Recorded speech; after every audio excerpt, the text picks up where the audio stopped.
Kidnap చేసేస్తా. ఎవడు చెప్పాడు కిడ్నాప్ చేయరు? ఎవడు చెప్పాడు కిడ్నాప్ చేయరు? కంగారు ఎందురా చెప్తాను కదా. రేయ్ దీని ఒరిజినల్ బాండ్రా. డ్రైవర్ తో బయలుదేరారు. ప్రెసెంట్ ఇప్పుడు సార్ ఫోన్ స్విచ్ ఆఫ్ వస్తుంది, డ్రైవర్ ఫోన్ స్విచ్ ఆఫ్ వస్తుంది. వీళ్ళకి అడిగితే అసలు సమాధానం చెప్పట్లేదు. ఇప్పుడు ఎక్కడ కొట్టాలరా నిన్ను? కొట్టకుండా పనే మార్గం లేదా? దువ్వాడ శ్రీనివాస్ గారు ఎక్కడున్నారు అన్నట్టు మీకు దేవుడి మీద ప్రమాణం చేసి చెప్పండి. Police station ఎవడలేడు. యాక్టింగ్ చేయకు, బొక్కలెరగ కొడతా. మా ఇంటి దగ్గర పోలీసులు వచ్చారు. ఎందుకు రావాల్సి వచ్చింది పోలీసులు? పోలీసులు అడగండి, నన్ను అడిగితే ఏం తెలుస్తుంది? నీకు బాగా మదం ఎక్కిందిరా గోవర్ధన. ఎంత మదం ఎంత మదం ఎంత మదం. మా ఇంటి ముందుకు వచ్చి 60 మంది నా దగ్గరకు వచ్చి నన్ను దాపలాగా వస్తారు పోలీసులు. మా ఆయన స్టేషన్కి వస్తారని 160 మంది పోలీసులు అక్కడ ఉన్నారు. మా తాతగారు ఊర్లోంచి ఎక్కడ జనాలు వస్తారని మా తాతగారు ఊర్లో 30 మందిని పెట్టారు. చెప్పు చెప్పవే, నేను వింటాను కదా. ఓ చెప్పే. మీరు నోటుకొచ్చినట్టుగా పవన్ కళ్యాణ్ అదే అడుగుతున్నాను సార్ మీకు. ఏంటది? చెప్పు, ఏదో ఏదో ఒక్కటి చెప్పు. ఇప్పుడు మీకు నేను తిట్టాను సార్, మీరు విక్టిమ్ కదా, మీరు కంప్లైంట్ ఇవ్వాలి.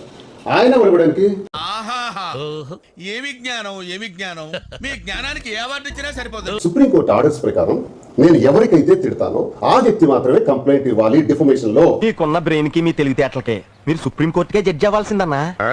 కానీ 3వ క్లాస్ దారి చదవలేదు కదా, జస్ట్ మిస్. కానీ అతను కాకుండా థర్డ్ పర్సన్ కంప్లైంట్ చెల్లదు. అవన్నీ నమ్మే ఉంటే నీ ఫేస్ లాగే నువ్వు ఏదో కన్నాలేసుకు బతకాల్సి వస్తుందిరా. నాకు నేను ఏం మాట్లాడుతున్నా, మీరేం మాట్లాడుతున్నారు? ఏందిరా నా ప్రశ్న ఇది, నీ జవాబు ఏంది? ఏం మాట్లాడుతున్నావు నువ్వు? నాకేం అర్థం కావడం. మాధురి గారికి చెప్పకుండానే మీరు ఫోన్ స్విచ్ ఆఫ్ చేశారా? ఏం పాయింట్ పెట్టావన్నా, సూపర్. మాధురి గారు మీడియాలో చేసిన హడావుడికి మీరు డైరెక్షన్ వహించింది వాస్తవం కాదంటారు. అసలు హడావుడే చేయలేదు. रुको जरा सबर करो.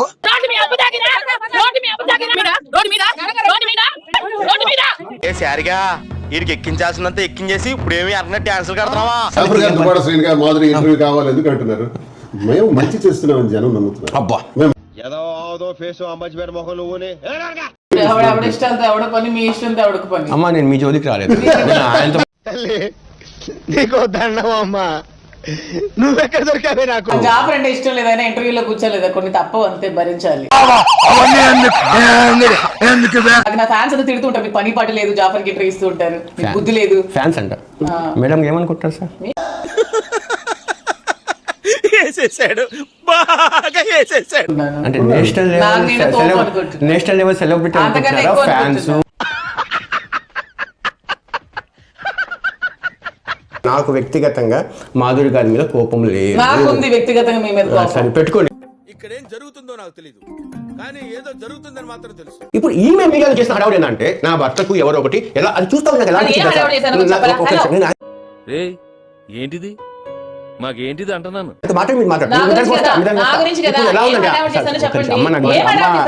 ఏమైందిరా నీకు? ఎందుకు ఎప్పుడు అట్లా చిరాకు పడుతుంటావు? వెయిట్ చేసిందా? అరే కారాప్రా లస్సీగా.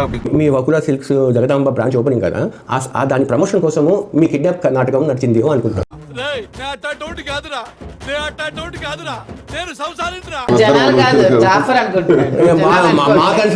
మా సంబంధం లేదు. మీడియాలో వచ్చింది కదండి. తెలిసి మాట్లాడుతున్నా తెలియక మాట్లాడుతున్నా, నా దగ్గర చాలా జాగ్రత్తగా మాట్లాడు. ఎందుకంటే మెంటల్ నా కొడుకు నేను చిక్కుకున్న చిల్లర బ్యాచ్.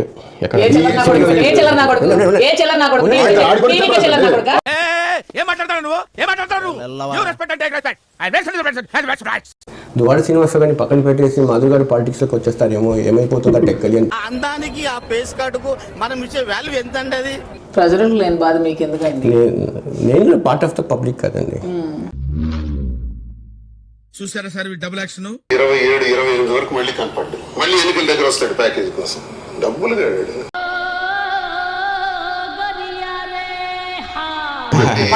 ఇప్పుడు మా ఆయన చెప్పి మరి కరెక్టే కదా. ఎందుకు టెన్షన్? ఒక్క నిమిషం అండి, చెప్పి అరుస్తున్నాడు భయ్యుడు, ఎదురు మాట్లాడుతున్నారు. ఒక్క నిమిషం, దానికి ఆన్సర్ నేను చెప్తా. మా ఆయన క్వశ్చన్ ఆన్సర్ నేను చెప్తా. చెప్పు. పళ్ళకు మోసు ప్యాకేజ్ తీసుకున్నాడు, అదే మా ఆయన చెప్పింది, అందులో కరెక్ట్ గానే చెప్పారు. మీ కళ్ళు బాగా కనిపిస్తున్నాయి, నాకు చెవులు కూడా బాగానే వినిపిస్తుంది. ఎందుకంటే అంటేనేమో అందరికీ కోపం వస్తుంది, అందరూ హర్ట్ అయిపోతారు. మా ఓపిక కూడా నశించుకోకూడదు. మీకు వైసీపీలో నుంచి బయట తొక్కేనండి మేము రాజశేఖర రెడ్డి అభిమానులు. ఓహో, మీరు బాగా బరి తెగించేశారయ్యా. నటి రాజా చిచ్చి మీరు సిగ్గుపడకండి, చచ్చిపోవాలనిపిస్తుంది. అండి పిచ్చిదాని అయితే మీరు మా టైగర్ని వల్ల వేసుకుంటారా? నేనేం వల్ల వేసుకోలేదు. నటించకు, నువ్వేనని నాకు బాగా తెలుసు. మహా నటుడండి జాఫర్ గారు. ఏమిరా లేచిపోయిన పిల్లం తిరిగి వచ్చినట్టు బిగ్సంగా పోయి చూస్తాడావు? ఇద్దరు లైఫ్ లో వేసుకున్నారా? మీ ఆస్కార్ గారి యాక్టింగ్ వేరే లెవెల్. జాఫర్ గారి యాక్టింగ్ ఏడ్చినట్టుంది అర్ధరాత్రి మధ్యలో తెరువని పర్సనల్ లైఫ్ లో ఉంది. అసలు మీరు ఆమె జీతం రావడం నాకు ఇష్టమే లేదు. అవును, మీకు ఇష్టం ఉండేది. నాకు ఇష్టం లేదు. కాక్రోచ్ పార్టీ కొత్తోళ్ళు జాయిన్ అయిపోండి తీసుకోవాలి. మీరు. ఏమో నేనే ఒక బటర్ఫ్లై పార్టీ పెడతాను. ఏంట్రా మరి అంత కమెడియన్ లా కనిపిస్తున్నానా? బటర్ఫ్లై బ్యాట్ డీసెంట్ గా ఇంటికి వెళ్ళేవాడిని మర్డర్ చేసి సెంట్రల్ జైలుకి వెళ్ళేలా చేయొచ్చు.